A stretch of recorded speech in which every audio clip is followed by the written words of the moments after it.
Van de morgen wordt het historische stoomgemaal in werking zetten. Net omdat het te volle wetter is, maar om te oefenen. 2 keer in het jaar oefent het wetterskip met het personeel en we de meesten oplaten het gemaal te betjennen. Het opstarten is het meest wichtige, het meest ingewikkelde. Omdat te oefenen is het allerbelangrijkste voor de meesten. Daardoor leer je het hele systeem kennen. Het orenverhaal is wel een hele grote ding aan het jaar hier. On technisch onderhoud, bouwkundig onderhoud en on het chattels.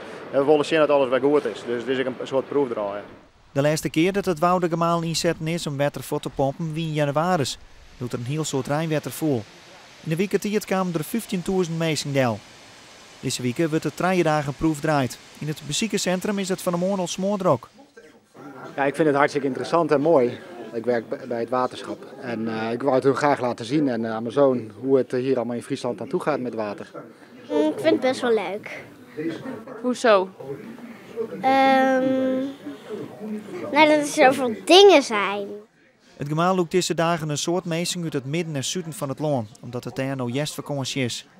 Het nieuwe beziekencentrum is nu een jaar riepen en dat is een groot succes. Er binnen dit jaar al zo'n 30.000 beziekers west, wiels tot oors 8.000 wien.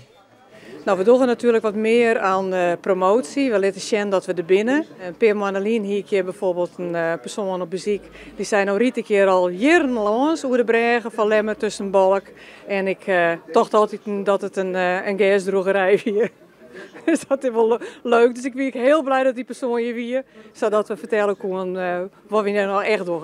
Het Woudegemaal, het grootste nog werkende stoomgemaal van de wereld, is op dit stuit in restauratie. Ze is er onder andere een brandalarm geïnstalleerd. Het budget op het moment dat er een keer wat aan de hand is, als er brand is, dan is de bedoeling dat het systeem de brand uit zichzelf helemaal dooft, belust.